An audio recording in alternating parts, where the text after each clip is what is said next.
Drake, let's talk National Walleye Tour, and let's talk about your start. You got off to a great start out in South Dakota with a third place finish. Walk us through that event, if you would. Yeah, absolutely. Chamberlain, I used to fish out there a lot when I was younger, and it kind of actually fished very similar. There's a ton of fish in the system out there. So everyone was going to catch fish, but it was just a matter of getting those big ones. So the first day, honestly, I went north of the axis about 7 miles or so, and it took us about 45 minutes, and we had our five under 20. So we could have two over 20 and then three under 20. So I got those five in about 45 minutes, which is kind of per game plan, So I was super excited about it. And then I made a long run, and I ran 60 some miles south along the whole journey. I mean, you could see a lot of scenery while you're out there and stuff, so that was cool.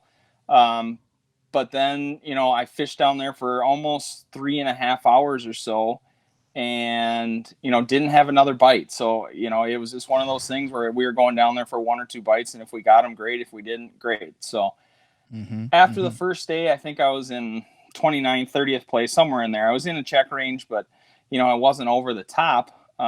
So then come the next day, I was going to stick to my guns again, go north. We were dragging the crater head jigs from Strike King, which it's kind of crazy, is Chase, who took first, and Tommy, who took second, both were using the same jigs too. So it was very interesting to go 1, 2, 3.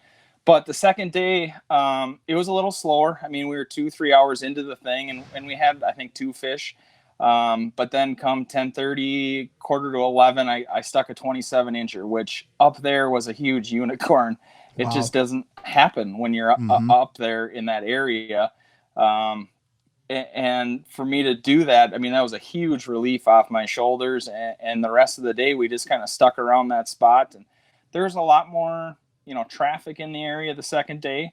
But we knew if we just kept hitting our waypoints, those fish would show up, and we got them, and we ended up tying for second. But Tommy had a bigger dig the first day, so got third, which I can't complain about one bit. So Right. So Drake, to clarify for our viewers, if I understand this, or our listeners, you started up north because that was more of a numbers game, and then that first day when you ran south, that's where more of the bigger fish show up. Am I correct in saying that?